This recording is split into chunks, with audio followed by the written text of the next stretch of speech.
Біздің осы тіршілігіміздегі заңдарымыздың барлығы 93 жылғы Конституцияда белгіленіп беріліп еді.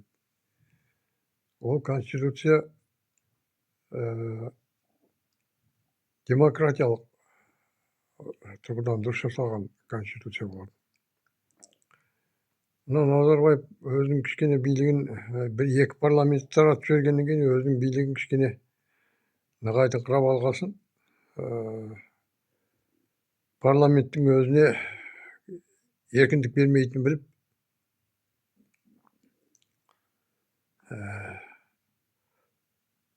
мына өзінің маңайындағы адамдарға айтқан сияқты.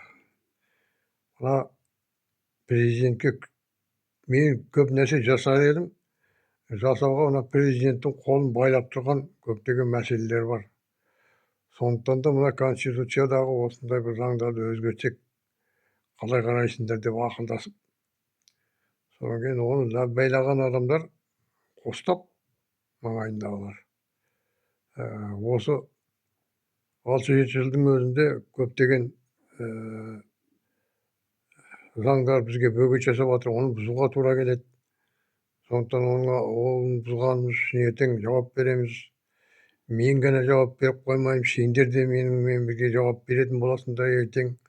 Сондықтан бұл заңдарды өзгертетін болсақ, бізге жеңіл болады алдағы уақытта деп маңайындағы атқамінерлердің бәрін құлағын көтеріп, соны олар бұны қолдаған ғой.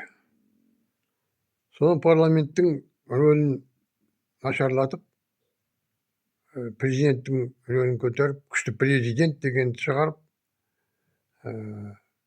сайлауды жасамай-ақ қояйық, сайлауды референдум арқылы жасай салайық дегізіп, әйтеуір билікті бермей, сол 10 жылға созып, 15 жылға созып, 20 жылға созып, ақыры 30 жыл отырды ғой.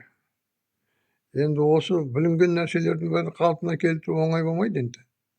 Мына Конституцияда сол бетінде жүр. Сол Назарбаевтың бүлдірген нәрселердің бәрі сол бетінде жүр.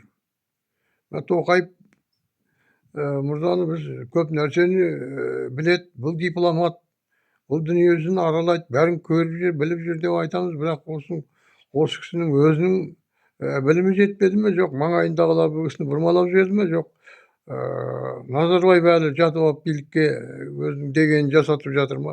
Осы Конституцияның осындай болып тұрғаны біздің ақылымызға қонатын емес. Ақылға қонбайды анандай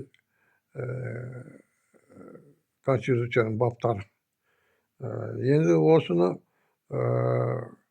қабылданып кеткен күннің өзінде қалай болатынына шүбә бар. Бұл күмәнді нәрсе, өте күмәнді нәрсе, тұманды нәрсе.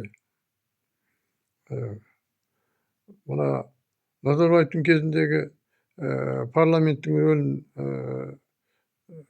төмендетіп, оларды партиялық тізіммен сайлау андай-мындай дегізіп, тағы бір қитұрқылықтарды салып, оларды парламенттің өзін жоққа таман апарып қойды ғой. Тек қана бір адамның ғана сөзін сөйлейді, бәрі бір ауыздан қабылдайды, Совет өкіметінің кезіндегідей.